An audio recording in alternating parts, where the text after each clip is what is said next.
toujours, Benin Tracking Security, le pionnier de la sécurité moderne au Bénin. Infoline 00229 21 31 68 72 67 15 80 41. –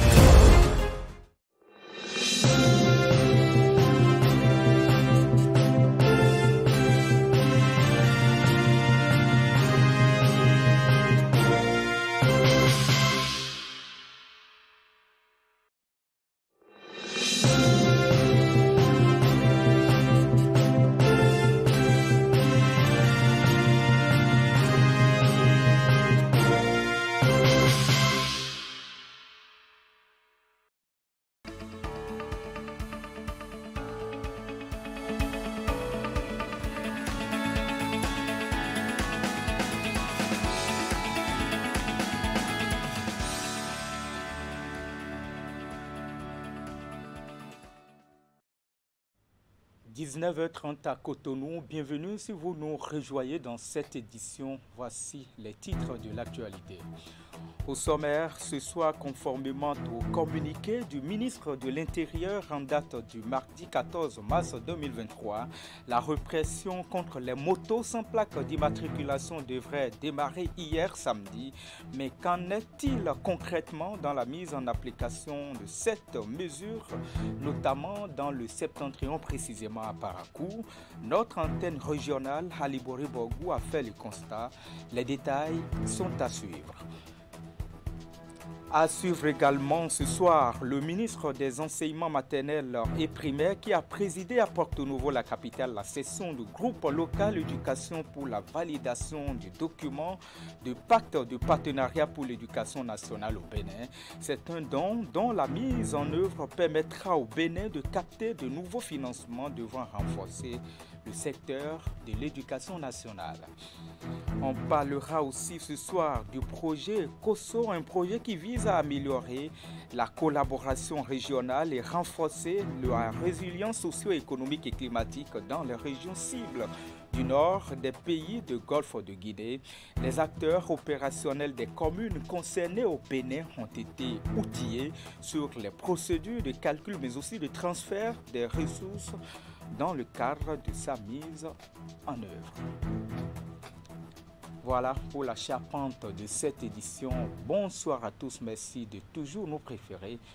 Pour vous informer, la répression contre les motos sans plaque d'immatriculation devrait démarrer hier samedi sur l'ensemble du territoire béninois. Mais qu'en est-il concrètement dans sa mise en application donc de la mesure, notamment à Parakou? Voici le point que nous font nos collègues, notamment Jacques Degbeyi et Mandel Hatiogbe, qui sont allés faire le constat pour notre rédaction.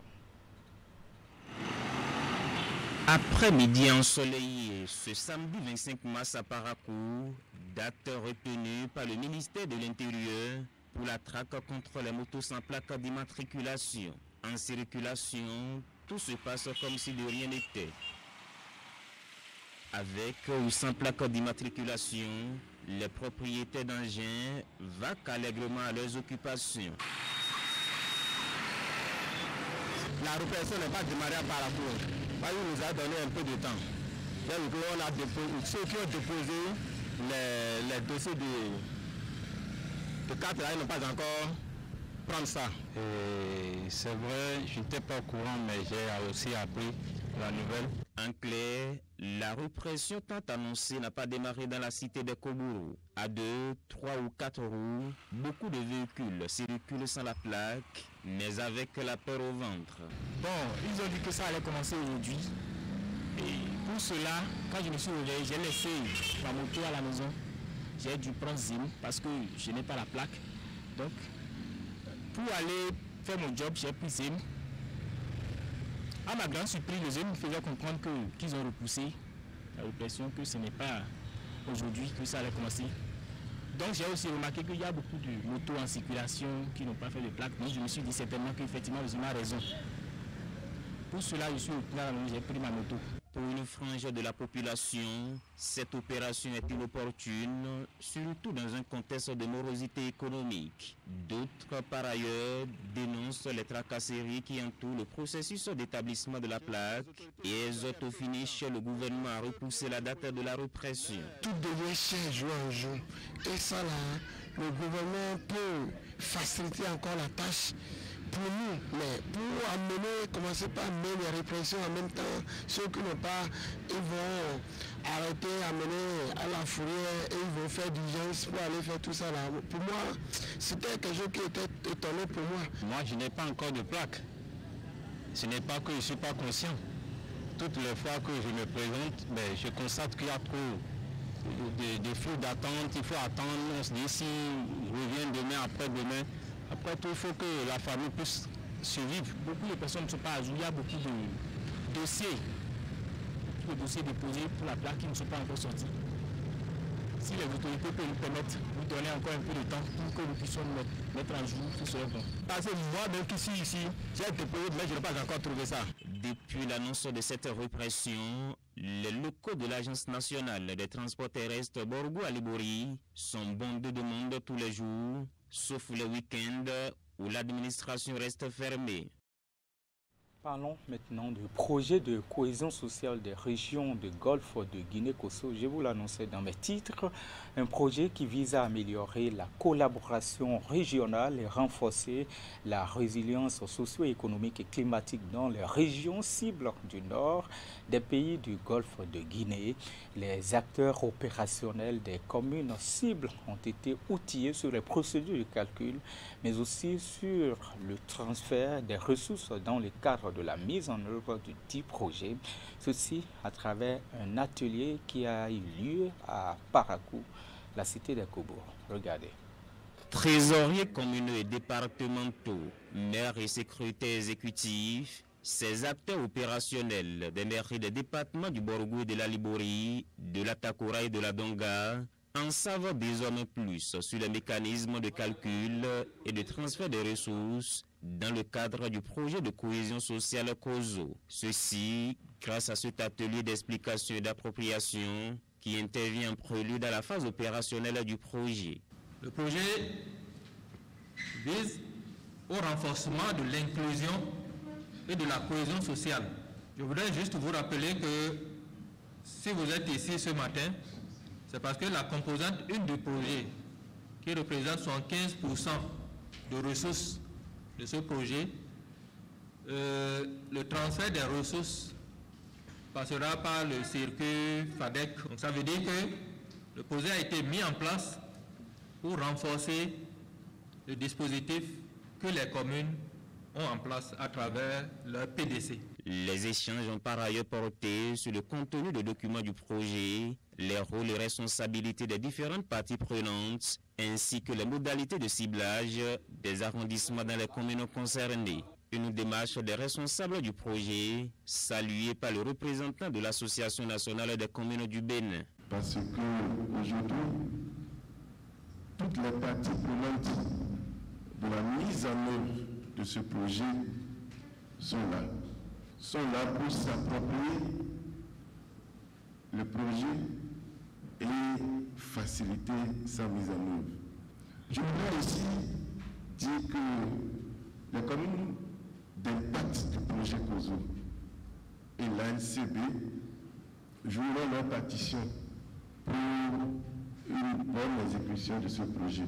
Présent dans la région nord des pays du Golfe de Guinée, le projet COSO est en lien avec les politiques nationales et extérieures de développement. Ces domaines d'intervention sont entre autres le soutien à l'accès aux services de base, à l'agriculture, aux moyens de subsistance et à la jeunesse. Je voudrais exprimer la gratitude des populations et des maires au chef de l'État pour la mise en œuvre de ce projet qui aura un grand impact à travers le renforcement de la cohésion, de la résilience, de l'inclusion sociale, de la paix et de la sincère collaboration au sein des communautés. Piloté par le ministère de l'Économie et des Finances, à travers un secrétariat technique à la coordination, le projet COSO a une durée de 5 ans, de 2022 à 2027, et est financé par la Banque mondiale à hauteur de 60 milliards de francs CFA.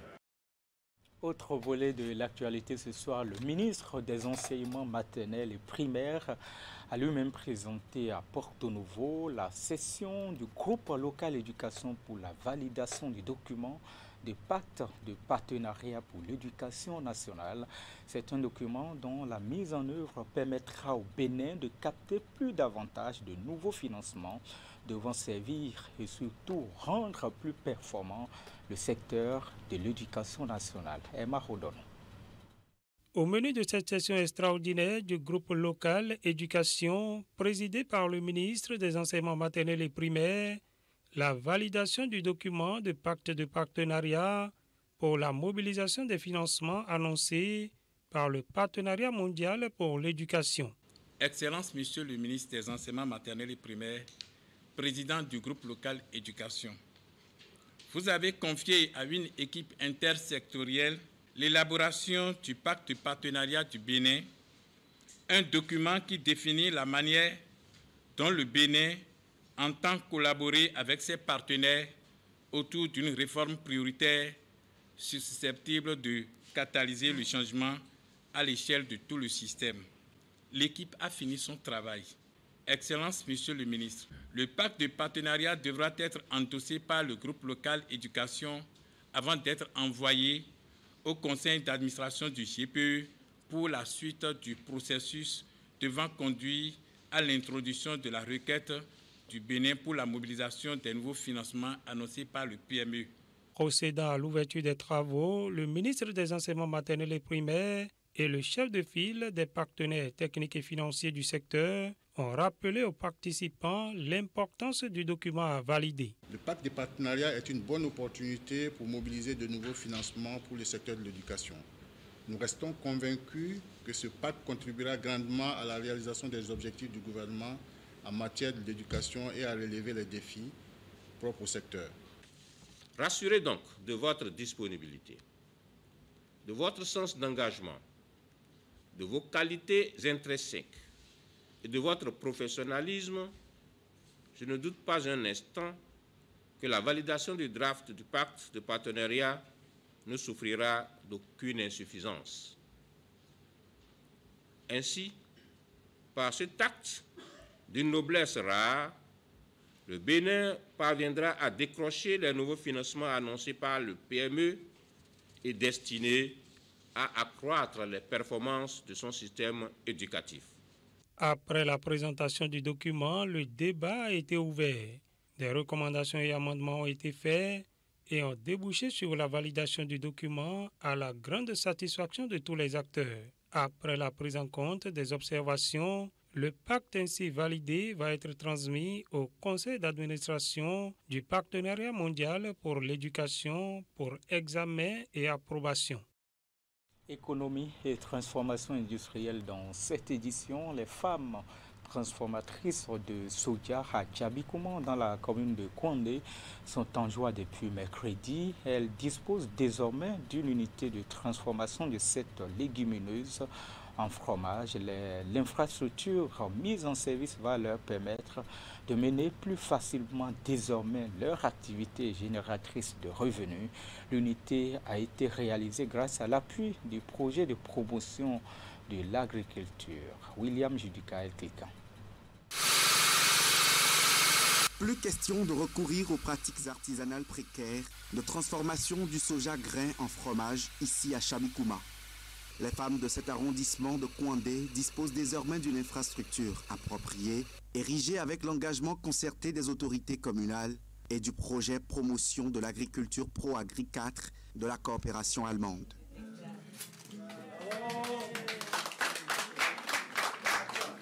Le gouvernement se félicite de cette initiative de valorisation du soja, quatrième source de devises du secteur agricole au Bénin.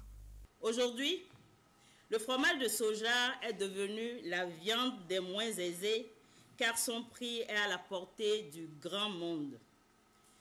De plus, il comble la plupart des besoins nutritifs de l'organisme au même titre que les produits carnés.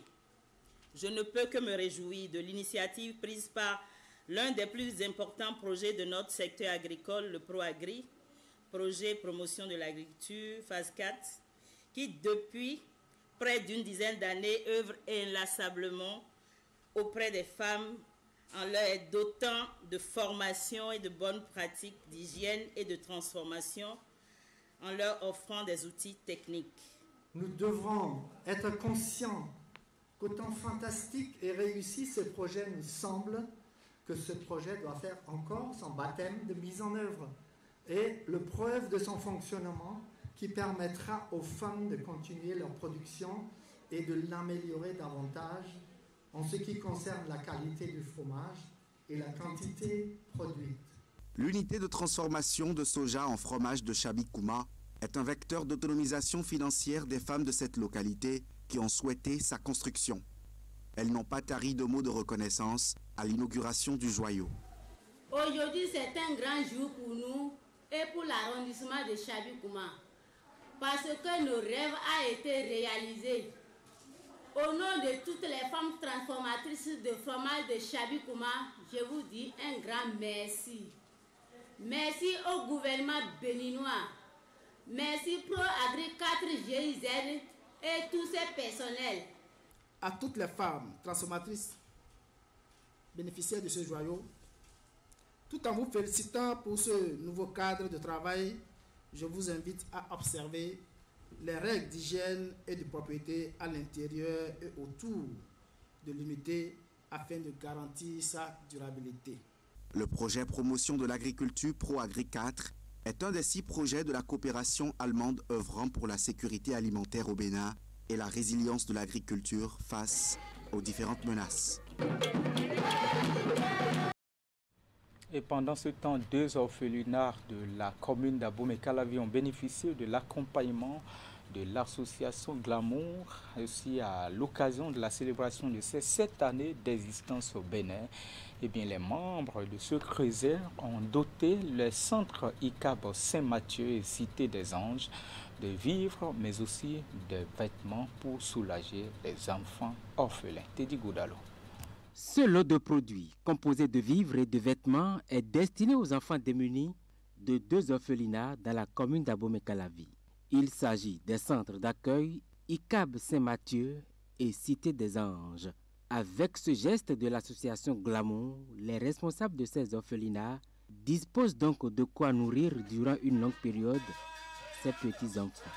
Grande est notre joie et profonde sont nos remerciements pour ce geste noble, louable et très généreux. Nous n'avons pas les mots justes pour exprimer notre joie et notre gratitude à votre égard.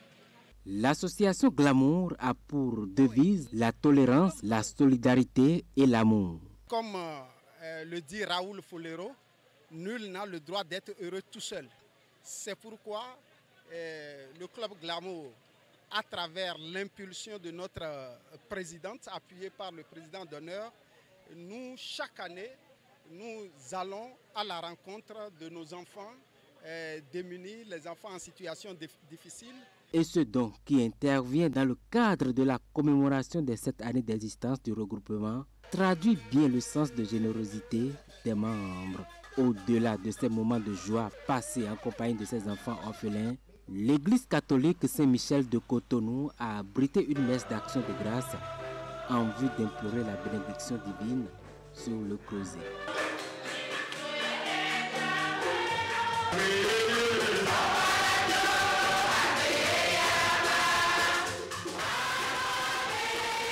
Après la célébration eucharistique, priorité est donnée au moment festif. Glamour, c'est un club ouvert à tous. Nous ne faisons pas de distinction. On mange à sa faim. Et ça danse sous des sonorités d'orchestre.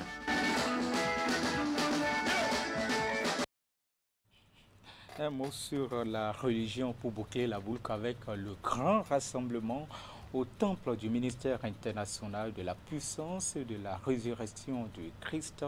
C'est à Bazoupa, arrondissement de Godomé. Les fidèles ont massivement fait le déplacement.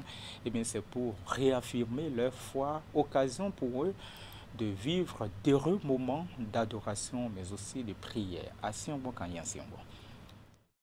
Temple comble au ministère international de la puissance de la résurrection du Christ à Bazoupa.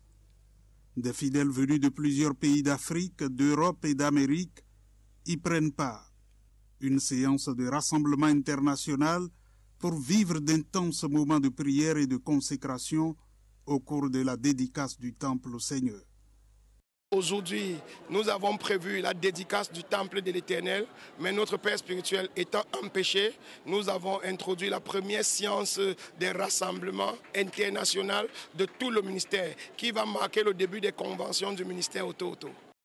Louange, adoration, prédication, tout était au menu pour répandre la bénédiction sur les participants.